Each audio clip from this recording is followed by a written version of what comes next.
Hello, everybody. It's good to talk with you again. I'm going to start something different each week. Because we don't have regular worship, I figured I would pick one of my favorite songs each week and sing it before I get along with my sermon. If that's not your cup of tea, you can always fast forward, but God's watching, that's all I'm saying, so that's up to you. One of my favorite, I think it's a favorite for a lot of people, is 490. And I'm in the auditorium, as you can see today, and so I want you to imagine while I'm singing this that we're all together as a congregation and just kind of do that pretend thing, and if you're with your family, just sing out. And let's sing this song. This is It Is Well With My Soul. When peace like a river attendeth my way, when sorrows like sea billows roll, whatever my lot, thou hast taught me to say, it is well, it is well with my soul. It is well with my soul. It is well, it is well with my soul. My sin, know the bliss of this glorious thought. My sin not in part, but the whole is nailed to the cross, and I bear it no more. Praise the Lord, praise the Lord, oh my soul. It is well with my soul. It is well, it is well with my soul. And Lord, haste the day when the face shall be sight, the clouds be rolled back as a scroll, the trump shall resound, and the Lord shall descend. Even so, it is well with my soul. It is well with my soul. It is well, it is well with my soul. All right. Whenever I'm by myself in the office, or when Kay and Riley are here, I'll come in here and I'll sing. I love the acoustics when it's just me because, it just echoes everywhere. And it's amazing to think, I always imagine myself in heaven with all the angels and with God singing together with all those who call on Jesus' name. So I hope that you were able to sing along and that you got some enjoyment out of that. So, growing up in South Texas primarily, there are certain things as a child that I never had to face. I know that some did face these things and some still do, but I'm grateful that I can say these things. I never doubted that I would have enough food to eat. I never doubted that I would have clothes to wear. I never doubted that I would have a roof over my head. I never doubted that if I was sick, I would be able to go to the doctor. Now, my family was not rich, and I know my parents struggled many times. I didn't get the fanciest clothes or the best toys or the newest gadgets, but I've never known true want for anything I needed in life. Furthermore, I never doubted my parents loved me or that they weren't proud of me. I'm richly blessed in this, but the truth is that every child deserves what I experienced growing up. It's a parent's job to provide for their children, emotionally, physically, and in case of Christians, spiritually. I never imagined as a kid that there would be countless children who would have traded everything to be in my place, to be loved, provided for, cared for, and cherished throughout my time at home. And while some of you may not have been given what I was given, I know that every one of you wishes that for every child on earth. So it's funny to me that throughout life as adults, we would ever think that God, who is Father of all, but especially to his people, his children in Jesus Christ, to think that he would ever fail to provide for them who trusted in him.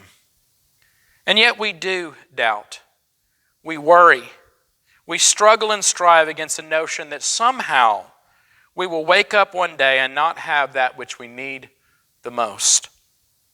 And in times of uncertainty, while dwelling in tents in a metaphorical sense, maybe we feel that way even more.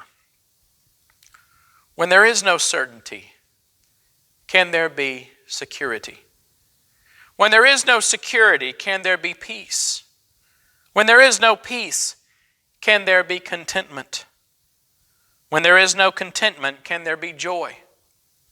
When there is no joy, can there be hope? When there is no hope, can there be promise? The answer to every question is this: where there is no certainty, God provides.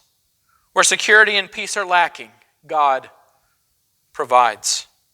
When we have no contentment, God provides. When our joy is depleted, God provides. When hope fades, God provides. When promise is unclear, God provides. In all things, God provides. One of the things the Bible makes very clear: if you ask God for something, he'll provide for you. It may be different than what you ask for. It may even be something that you don't want. But he'll provide for you at that moment everything that you need. I think of this part of our series as we've been talking about dwelling in tents, discovering the promises of God in the midst of uncertainty. I think about a particular story for this week's lesson, well known to us and yet still so strange. It's found in Genesis chapter 22, starting in verse 1. Now this is after Abraham had been given the promised son Isaac, whom he had, by the way, at the ripe old age of 100. And having received his son that God had promised, in this child of promise, all nations will be blessed, and you'll have a multitude as many as the stars in the heavens, the sands of the sea. All of these promises were found in this son Isaac. And so this is what God does in Genesis 22. Now it came to pass after these things that God tested Abraham and said to him, "Abraham." And he said, "Here I am." Then he said, "Take now your son, your only son Isaac, whom you love, and go to the land of Moriah, and offer him there as a burnt offering on one of the mountains of which I shall tell you." So Abraham rose early in the morning and saddled his donkey, and took 2 of his young men with him, and Isaac his son. And he split the wood for the burnt offering, and arose and went to the place of which God had told him. Then on the 3rd day, Abraham lifted his eyes and saw the place afar off. And Abraham said to his young men, "Stay here with the donkey, the lad and I will go yonder and worship, and we will come back to you." So Abraham took the wood of the burnt offering and laid it on Isaac his son. And he took the fire in his hand and a knife, and the 2 of them went together. But Isaac spoke to Abraham his father and said, "My father." And he said, "Here I am, my son." Then he said, "Look, the fire and the wood, but where is the lamb for the burnt offering?" And Abraham said, "My son, God will provide for himself the lamb for a burnt offering." So the two of them went together. For a man like Abraham, who didn't have a home, who didn't yet have a child, and who was then asked to sacrifice that child of promise when he did receive him, it might have seemed impossible to believe in God's promise or in God's request. And yet that is what Abraham did. And we're told it was accounted to him as righteousness. Abraham said to Isaac, "The Lord will provide." But what does he mean by that? What gave Abraham the faith to believe so much in the promises of God? When we look at God's promises today, when we look at what God says that He'll do for us if we trust in Him, how do we know that these promises are true? How do we know that what God says will actually happen? What are we to do to remove the doubts and fears in our own hearts in uncertain times? Well, the Lord will provide is a promise delivered at the start with a very specific understanding that God provides for all our needs.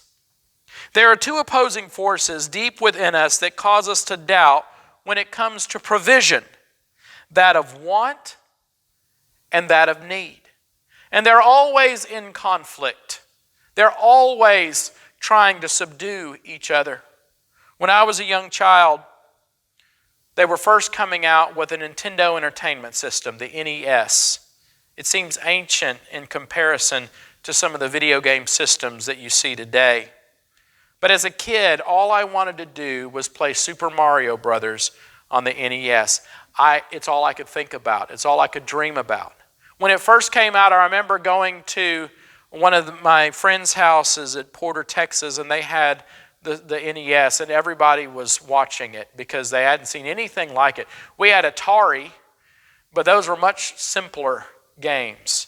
I even had the TI-99-4A, a computer that you could put a little cartridge in, and even had a little voice that could talk, and it was so neat, but it was nothing like the Nintendo Entertainment System. And so I longed to get it, and it took at least a couple of years until I finally, in the 7th grade, got one for Christmas. And I was so happy that I had gotten this NES.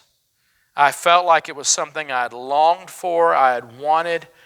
But the truth is, receiving it, even though it was a lot of fun, it didn't change my life. It didn't make me a better person. It didn't fulfill any kind of particular need except my need to be entertained as a child. And so often the things we think we want so much, when we finally receive them or we get close to receiving them, they're not what we expected them to be. We go to college to get a good job, a good education, and all of these things. And when we get it, it's not what it's cracked up to be. We get married, and marriage, as great as it is, sometimes seems like it's a little less than what we thought. Or we have children, and we love our kids, and yet being parents can sometimes be overwhelming. And we ask ourselves, do I really have what I need the most? Is this what I really wanted? See, the things that we need the most in life go far deeper than physical need because they are things that satisfy the soul. And that's hard for us, right? Because we understand the things that satisfy the body. If I'm hungry, I eat. If I'm tired, I sleep. If I need to get dressed, I wear clothes. If I need more clothes, I go out and buy more clothes or whatever. We know how to take care of our physical needs. Hopefully we're showering, right? It's a little bit different now, nobody's going to notice. But we have needs that we take care of. But the needs that truly speak to us the most are not found in physical things or in fulfillments and desires of the flesh. They only come from knowing God and seeking God deep within us. For Abraham, he wanted something more than Isaac. As great as Isaac was, he loved him the most. He was his son of promise. And when he said, "It's your only son," that wasn't his only son. He had already had Ishmael. But through Isaac, all of the promises that God had given were to be fulfilled. And so when he said your only son, he was saying your only son of promise, the only son that would give you your heart's desire. And he said, I want you to offer him up. Because God was testing Abraham. What was he testing him for? He wanted Abraham to understand that all needs that Abraham had would only be provided by trusting in God, even if that meant sacrificing the things that he wanted most. And it's hard for us to understand. It's foreign to us because we're not used to thinking in this way. But consider what Jesus said in Matthew 4, verses 3 through 4. It was when Jesus was in the wilderness and he was being tempted by Satan. And Satan knew that Jesus was hungry. He had been in the wilderness for 40 days and 40 nights, and he was very hungry at the time. And when it says, now when the tempter came to him, he said, if you are the Son of God, command that these stones become bread. Which Jesus could do. He could make bread just come out of thin air. He had done it before. But he answered and said, it is written, man shall not live by bread alone, but by every word that proceeds from the mouth of God. Because faithfulness to his Father was of greater importance than the needs of his flesh. And the needs that only his Father could satisfy, those were the things that Jesus wanted to fulfill. And he gave that as an example to us. That as much as we have wants in this life, I want for all of this stuff to be over. I want for life to get back to normal. I want for everything to be the way that it was. But what do we need? I don't get to decide that. The thing is, God provides my needs, not me. If I could fulfill my own needs, I wouldn't need the cross. I wouldn't need the gospel. I wouldn't need Jesus. I wouldn't need God. If I could provide my own needs, that'd be great. But it wouldn't be great because we weren't made that way. We were created to need God. We were created to need what God alone can provide us. And it is often that we fear God will not provide because we're looking for the wants of the flesh instead of the needs of the heart. We will always want more until we seek out what we need. And in fact, we cannot find what we need so long as we're still pursuing what we want. Do you know sometimes that the things that you have pursued in life have not led you any closer to that which you need the most?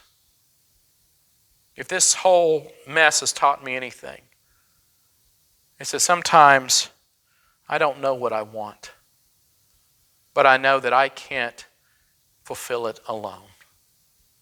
That I need to look to God to fulfill my deepest needs in my heart. That my family and friends, even my church family, can't always fulfill the needs of my heart, but God knows what I need. That's why we're told, and my God will provide all your needs. The question is this. Whenever this stuff started and things started kind of falling out of place, the things we were used to, going out to the restaurant and getting to go to work for some of us and having that steady paycheck for some of us and having that security for some of us, what would you want back now if you could get anything back? And what would you be willing to pay to get it? I think about going to work every day. I'm not able to go to work because we're considered non-essential right now, and we don't want to spread the virus or whatever. I think about getting to go places and shop and do things. We can do some of those things now. But I think what I miss the most is being at church. I don't think I ever understood how big a part of it was in my life until I can't go and be with my brothers and sisters and be with my family and worship God and sing. I will never ever complain for a moment about anything that happens at church, at least for a solid month, right? Until we get back into our...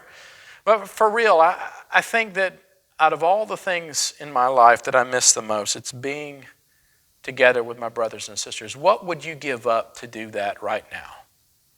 What would you sacrifice to be able to go back and worship with your brothers and sisters again, or to see your family? Isn't it funny how our priorities change, and the things that we thought we needed so much, it suddenly changes when we're missing things that we realize now are far more important than the things we thought were so important before. And the things we complained about before, haven't they changed now that we see what we're really missing the most? What would you be willing to give up to be able to spend time with God? You see, COVID or not, isn't that the question? What are we willing to give up in order to find what we truly need that's deep in the heart of God, that's in the presence of God? Now, apart from our needs, what does the promise of God providing mean for those still dwelling in tents in this temporary situation? From the certainty of Abraham's decision, we see that God provides an assurance that He will make good on His promises. Abraham believed God without any doubt that He would deliver on what He said, even if that meant that he had to give up that which he had promised. He still believed that the promises of God went beyond the things that Abraham saw with his own two eyes. I remember back when I was a kid and George H.W. Bush was running second term for president. And he said one of the most terrible things he possibly could have said as a presidential candidate. He said, "Read my lips, no new taxes." And any time a politician hedges themselves into a promise like that, and then you can go back, and this is before the internet, so you really didn't have people continually saying it online, but it was still all over the news and all over TV. Because when he had to raise taxes, everybody doubted what George H.W. Bush said, and maybe that made him lose his second term. I don't know. But a lot of times when we hear people make a promise, we're not sure if they're going to keep it. That's why we're untrustworthy of an ad that says, well, if you buy this entertainment system, or if you buy this TV, or if you buy this car, then all of these things will happen. And a lot of times they're just trying to get you to buy something. And we're a little concerned about someone who makes a lot of promises because we just wonder, will they be able to keep it? For Abraham, he believed fully that God's promises would be fulfilled. And here's the thing, God has always kept His promises to us. And He always will. Because when God says that He will provide, He backs it up with His power. Hebrews 11:17 through 19 tells us again of the story of Abraham in this particular story. And it says, "By faith Abraham, when he was tested, offered up Isaac, and he who had received the promises offered up his only begotten son, of whom it was said, in Isaac your seed shall be called, concluding that God was able to raise him up even from the dead, from which he also received him." In a figurative sense, he says, your only begotten son, through whom? Through Sarah. It was the son of promise. And he said, through him all nations shall be blessed. And yet he believed that even beyond death, God would keep His promises. Now the question is, how far are we willing to take our faith into the promises of God? Do we truly believe that God will always keep His promise to us?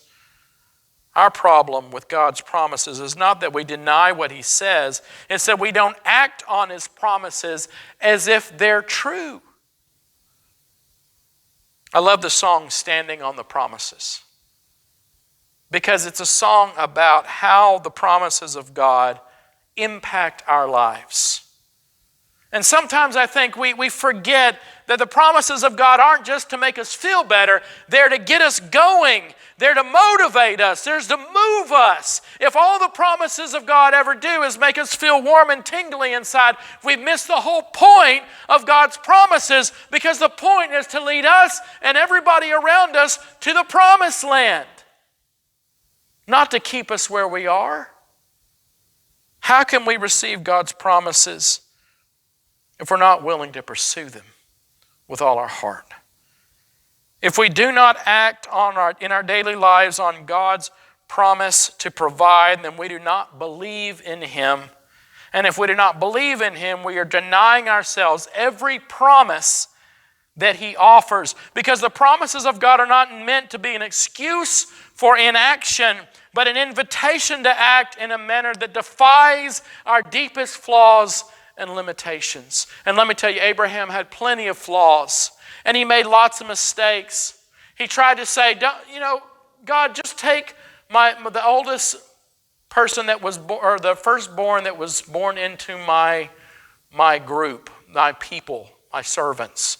Just let him be the heir. And God said, no, I've got a son of promise for you. And then Sarah, when she saw how old she was, she offered her maidservant to Abraham and had a son, Ishmael, through Abraham. And God said, no, that's not the son of promise. That's not what I promised you. And even one time Abraham tried to pass his wife off of his sister because he feared that the Egyptians might kill him because his wife was so pretty. I'm sure it was sort of a compliment to her beauty, but at the same time, trying to pass your wife off as your sister is never a good idea for a marriage. Just a little advice. And yet, through all of that mess, Abraham still believed. He believed in the promise for all of his flaws and faults, and God delivered on every one of his promises that he made to Abraham. And when need and assurances are met, what's left for us is simple. We must understand that what God is doing by providing for us in our lives is by design. The Lord provides what we need to fulfill His plan. Looking beyond our daily needs, even our most heartfelt longing, is a beautiful plan God has provided for our lives. It will not allow His plan to fail if we pursue it. Not the plan that He made for you, not the plan that He made for your life, because God doesn't mess up on His plans. We can try and sabotage God's plans, but if you follow God's plan, you will never find anything but true success. Even in the midst of defeat, even when you think everything is against you, God always finds a way to fulfill His plan if you trust in Him. Abraham believed God. Was it a one-time thing that Abraham did? Was it simply saying, okay, God, I'll leave this land and I'll go to this foreign land? Or okay, God, I believe that you'll give me a son. I get it, but I'm done with that belief. Was it only after he had passed the test and offered up Isaac that he believed God? Or was it a journey that Abraham started with God when he left and he didn't finish until the day he died? When did Abraham believe God? I truly believe that for Abraham it was a constant. For us, it's not going to be one decision, one moment, one choice. It's going to be a lifetime of choices that we say, I believe you, God. I believe in your plan. I believe in your will. And I don't know how all of this works into your plan. And I don't know how all of this is going to work out. And it's not as if God is just tormenting us or torturing us with bad things. We need to understand that. It's that God has a plan, and no matter what happens, God is going to fulfill it in us. And I don't always know what that plan is, but I know it's a lot better than anything that I'm going to come up with. Because man's plan can easily be defeated, but by faith, God's plan never fails.